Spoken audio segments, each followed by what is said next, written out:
Welcome everyone to LTM at Home. I'm David Garnes. I volunteer at the Little Theatre of Manchester. I've been active for quite some time. And as we enter our either temporary or possibly semi-permanent world of distance broadcasting and performing, we're learning a little bit more each time. This is the third or fourth play, I believe, that we have done this way. And I believe we're incorporating it into our LTM at Home program. There will be one other play presented, I believe, this fall. And then, we'll take it from there in terms of doing other things. But today I'm interviewing Billy Winter, who is director of our upcoming play, which will be shown twice. I'm saying next week because we're recording this on the Saturday before the week of, and my understanding is that the dates will be November 16th at 7 or 7:30. The 17th at 7. The 17th at 7, and then on the 19th at 2 p.m. So I'd like to introduce Billy. We're not in the same location, as you might imagine. We're in different towns, but we're together virtually. Yes. So thanks so much for agreeing to do this, Billy. Of course. And I guess I'll just start. I want to find out a little bit more about you during our talk. But right now, I'd like to talk a little bit about how did you come to be the director of this play? Was it a situation where the play had been chosen and then you said you'd like to direct it, or did you suggest the play? I'm not sure how this has been working. Yeah. I mean, it's not the same as our regular upstairs series. Right. So it started off as an Evenings at 7 production. But of course, those got put on hold because of COVID. So we moved it to the virtual LTM at Home season. It was a show that I found in college in a book that I had gotten for a playwriting class. And I directed a scene from it for the directing class that I was in. And I've been a fan of it and Adam Bock, the playwright, his work ever since. So I guess it was about a year ago when they were planning the Evenings at 7 season for this year. It seemed like a natural pick for me to suggest to direct it. So you actually initiated because you said you'd like to do this. Yeah. See, this is interesting because it's quite different from the way we would operate with our regular season. We would have, well, not always. Sometimes we know someone would like to do a play, but usually the director is chosen after the play has been selected. Mm-hmm. But I figured this worked more like the Evenings at 7. Yeah. Now, for people who might be watching this who don't know what Evenings at 7 is, that is our kind of downstairs stage, as it were, where we present several newer plays that might or might not do well upstairs in terms of being, suitable in various ways, plays that we'd like to see produced, and plays that often, if they go over quite well at the Evenings at 7, do become part of our subscription season, either the following season or maybe even sometime later. So in a way, this LTM at Home, I guess for now, is kind of substituting for our Evenings at 7. Yeah. Until we figure out quite what we're going to do with our hope to be season sometime in 2021. Yeah. But that's for another time. That's another story. Yeah. So why don't you tell us? I know that I've been around LTM for several years, but all of a sudden you arrived and you've really been a jack of all trades, a man of all trades Well, in thank terms you. of getting really involved in things. And I've had the pleasure, we've worked together several times, uh, particularly when I was uh, doing some presentations regarding the normal heart, which you did. I think Yes. really how we got to get to know each other. And then, of course, I enjoyed you in Mamma Mia. And what else? Is there anything else on stage that Um, you've been? those were the only two that I was on stage for. Yeah. I also assistant stage managed the Dixie Swim Club last summer, and I assistant directed Murder on the Orient Express and Other Desert Cities at the beginning of this year. Oh, all right. So yeah, now the Dixie Swim Club turned out to that did quite well, and of course, Murder on the Orient Express, which ironically kind of that sort of murdered the rest of our season because it was the only show that we were able to do. That was a very successful show, and I imagine that you had something to do with that. I like to think yeah, well, no, I'm impressed. So this might be a good time to find out a little bit more about you. I assume that in school, although maybe not, that you did focus on the arts. Is that correct? Yes. What was your major? I was a theater major. I started out planning to go into graphic design, actually. So I started out being an art major, but I got involved in the theater from day one. I did a theater pre-orientation program. And so I was very much in the theater department from the start. And as the years went on, I became more interested in the theater classes that I hadn't taken than the art classes that I hadn't taken. So I switched to a theater major, and I minored in graphic design. And that's still something I enjoy to do. But I did major in theater, to answer your question. Yeah, and it sounds like from your recent activities here at LTM and possibly have you done theater elsewhere in Connecticut? No, not since college. No, it's just been LTM. Okay, but it sounds like this is where you're meant to be, I guess. My home base, yeah. Yeah, and in the world of theater in general. So anyway, okay, well, all right. So I have not read this play because I figured you could tell us. One of the reasons I didn't, because I read enough about it to know that I wanted to be very careful not to be blabbing about it too much during this discussion, because it's that kind of play, apparently. Exactly. Yes.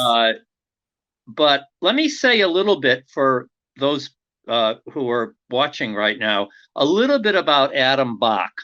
Adam Bock, who is the playwright. Adam Bock is a Canadian playwright, but he lives in the United States. And I was surprised at how many plays he's actually directed, and quite a few honors. He received an off-Broadway Obie Award for a play called The Thugs. You're probably familiar with all these plays, I'm assuming, because you said a couple of them, yeah. Yeah, and he has received 2 Outer Critics Circle Award nominations. One of them, I think, I'm not sure if it was for A Life. That was the play that starred David Hyde Pierce, but I'm not sure if that was the one, but that was fairly recent. That was in 2017.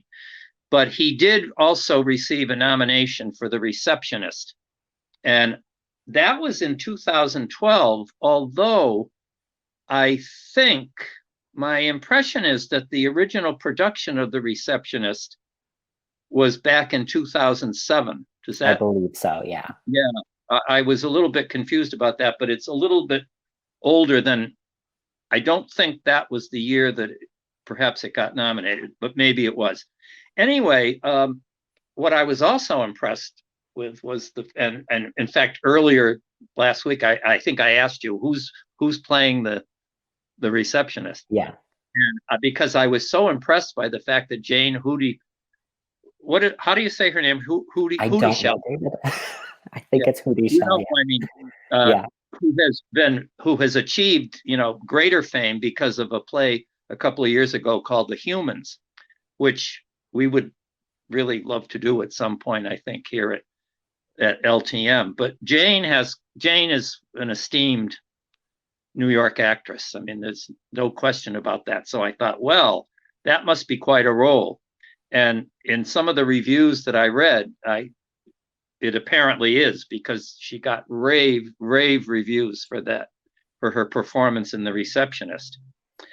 Joe Mantello was the director of that particular production. And for those of you familiar with Joe Mantello, he's done many successful plays. He's really one of the most successful contemporary directors now on Broadway. So this comes with some credentials. And this is why I think it's so good for us to have the opportunity to do these kinds of plays, because Adam Bock's name was not particularly familiar to me. And yet he has quite a background. Yeah. And I'd be interested. I'm wondering what his next play will be. A Life was about 3 or 4 years ago, so there's probably something else coming up from him. But anyway, I was surprised. I particularly noted in the New York Times review that I read that it was variously described, and I don't think I'm giving anything away, because I think the reviewer would have been careful not to, but it was called alternately a twisty comedy.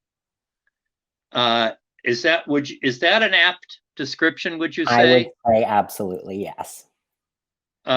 And then later on in the same review, it was called a poisoned Post-it note of a play. I love that. Yes. And then the final description, and I think probably as one is watching it, you start to realize that something's going on.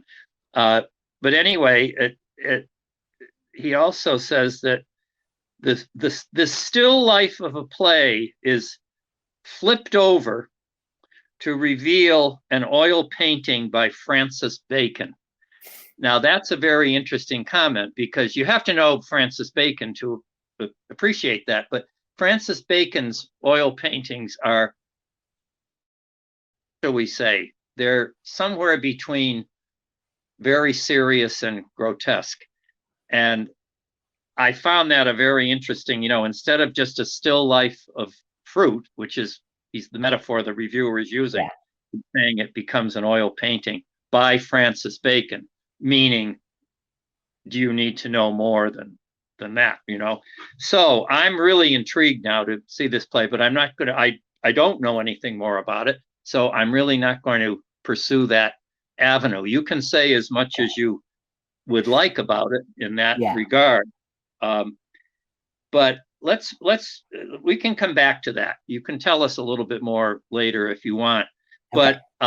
But my understanding is that you have a cast of 4, and I did see the cast list, and I'm familiar with, I think, maybe 3 of the 4 people. No, actually, all 4. Yeah. I know, I either have seen them, I know them, or I know of them because of their association with us. Do you want to talk a little bit about the cast? I was very happy to see who was playing the receptionist, by the way. I think I've got quite the stacked cast list. It's all heavy hitters. I've got Cindy Lesser, who played Donna in Mamma Mia last year. And who was wonderful. Wonderful. So Such good a in that. treat. Oh, She definitely has the chops to handle a part of this yeah. I was surprised to magnitude. see her name because Yeah. I thought, well, it sounds like this might be kind of a far cry from the songs that she might have been singing that she was singing in Mamma Mia. She's But really anyway, nailed it. And Tim Grant, who's been in a number of shows at LTM, The Normal Heart and Mamma Mia last year. Julie Carvalho, who was also in Mamma Mia, and she was in Native Gardens, which was the last LTM at Home production. yeah, I And saw that one. Yeah, yeah, that was the one that Linda Ferrer directed. yes, Linda directed that one. Yeah. And James Galarneau is also in this. Right. So it's And a really great group. He's been in our shows that we've done too. Yeah. So Was it's he really in, a solid cast. did he? What was the last one he was in? Were you in one with him? I guess it was Mamma Mia. All Yeah, five of he us was were in Mamma Mia. Was he the priest? Yes, Was he the that's priest right. at the end? Yeah. Yeah. Yeah. And I've seen him in a couple of other things, and I've seen him at some of the galas that we've had. So I agree with you. I know all these people, and I think we're in for a treat.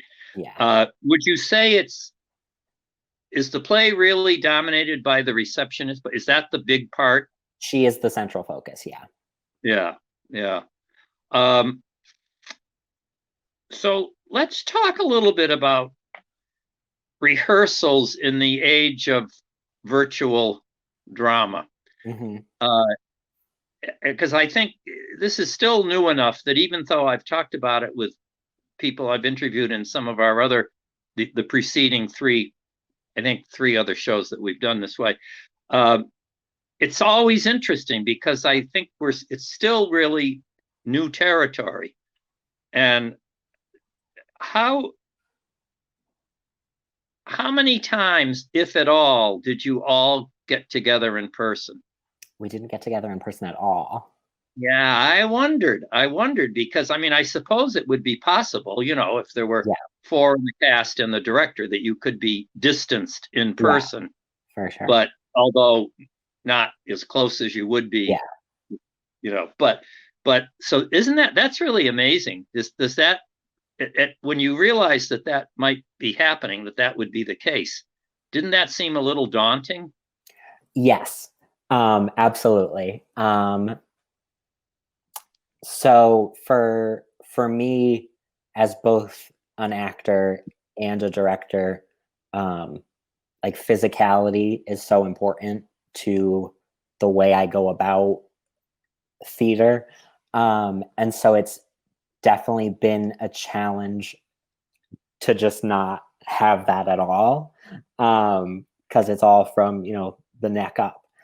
And so, especially in a comedy like this, where physical comedy is so important, it's definitely been a challenge to try and incorporate that comedy into the show still. Oh, so they're in person, there would be a lot of stage business and so forth. Absolutely. All right. Well, that's interesting. Yeah, I really like, I love stage business. I think it's an absolute joy. But so there's a lot of like exercises with the actors that I wasn't able to do, and just having them take up space and loosen up and figure out who their characters are through physicality is unfortunately not something we were able to do because of the nature of this production. But I can't say enough good things about this cast. They've all taken this by the horns and really, gone above and beyond with how they've managed to pull this off. I know in a couple of the other plays that we've done this way, in the last few months, I noticed it kind of got better in each play. there might be some business where people were transmitting some object from one to the other. And we've got to that with that for sure. Surprisingly well. I mean, you knew the second you thought about it that they weren't really doing that. It wasn't the same thing, but that water glass made it from one box to the other, and quite effectively, I thought. And I think I'm remembering particularly, I think in the play, the last play, the play that you mentioned about the garden. Yes, Native Gardens. I think that happened in that one, but I also think that there was something in wit that there was something that had some business that happened that was meant to indicate, some physical contact between the people.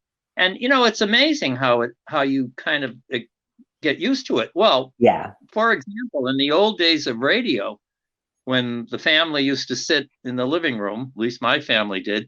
I remember the early days of radio. You would sit in the living room, and of course, all you'd hear would be the actors' voices and various props, and that was it. But you had to imagine the rest of it. But you end up doing that, and I think this is a very interesting example of how we have the visual, and yet it's not really. We're not looking at one set and a group of people all in one place. But it's amazing how, as the play goes on, you accept this, you accept it, and it works. There's definitely a level of suspension of disbelief and sort of giving yourself up to this format in watching the show. And I think if we've done our job successfully, you've as the audience can kind of ignore that we're in boxes and just accept that there's a story being told. All it takes is that, as you say, that willing suspension of disbelief. And if you can practice that, I think it works beautifully. I mean, I think there's one of the things, if I may mention this, and I'd like to see what you think about this. One of the things I've noticed in some of the other productions that have been done this way is that the viewer is able to really focus on the characters. You see their faces, unless you were in the first 3 or 4 rows of a theater, you're really seeing them in ways that you would really only see people in movies or in stage productions that are filmed, where they have the cameras that are able to do close-ups. Right, close-up, And I think that's wonderful. I mean, you start to really focus on, and if all the screens are on, even when not all the actors are speaking, but sometimes they're being spoken to, so they have to be there, or they have the next line, you can really see how, even though the actors are not there, they're staying in character. They're present, That's one of my favorite things to look out for when I'm watching a show, is seeing what the people that aren't the focus in the scene are doing, what's going on in the background.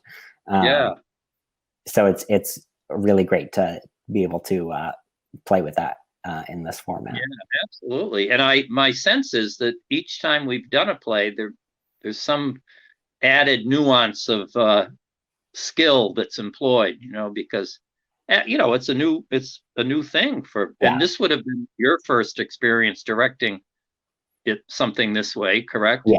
Yep.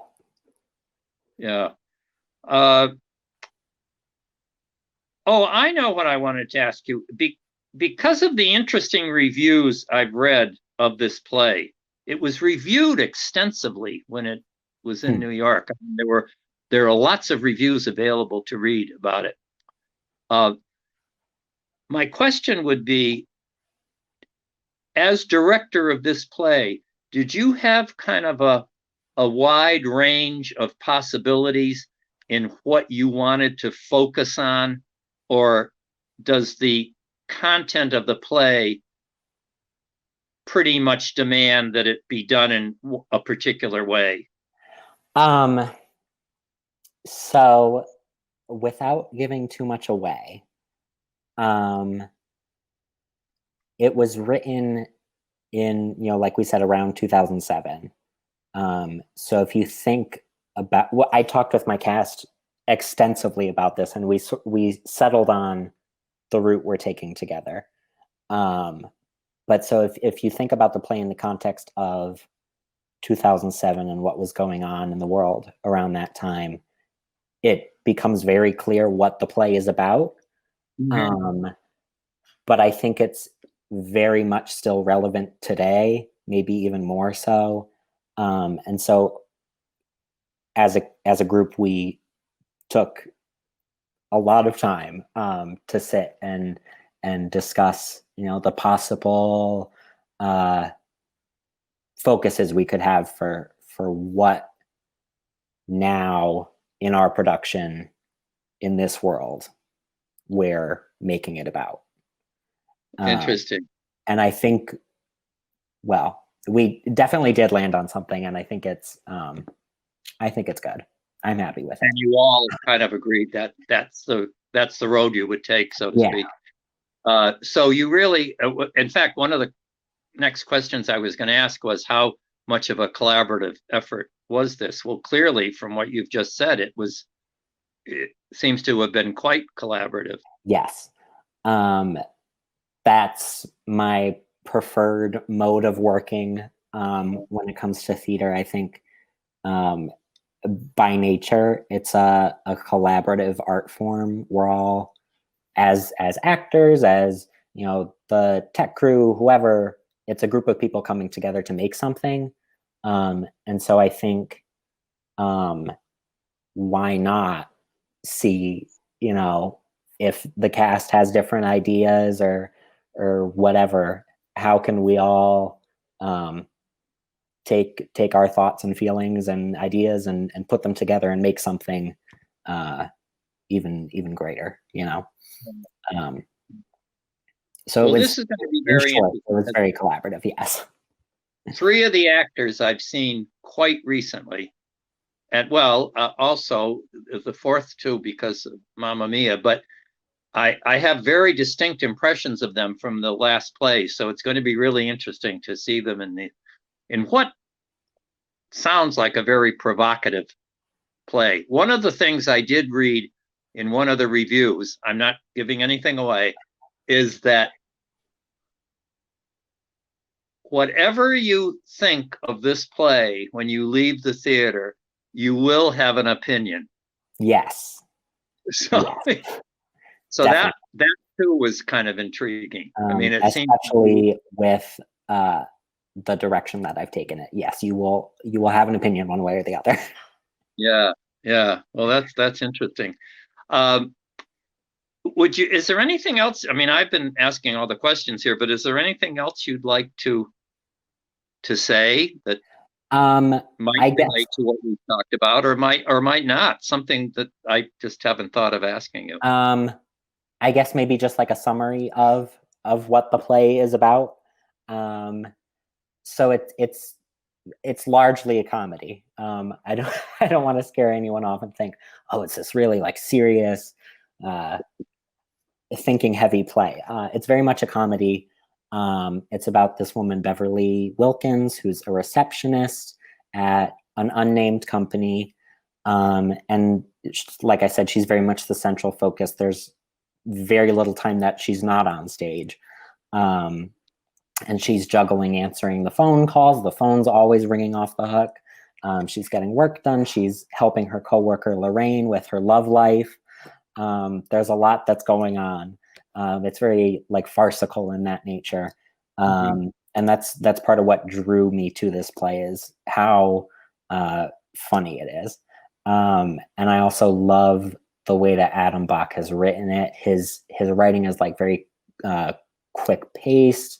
It's witty, and his use of punctuation feels to me like the way that I speak. It's very conversational, and it's very enjoyable to me. But so a lot there are some interviews with him, by the way. I excuse me for interrupting, but go ahead. I did see him interviewed in a couple of places on, I suppose it was YouTube. Mm-hmm. They were videos anyway, and he was very interesting to listen to. He was particularly talking about the play with David Hyde Pierce. Mhm. But anyway, he's, for anyone who wants to know a little bit more about him, there's plenty about him on the internet.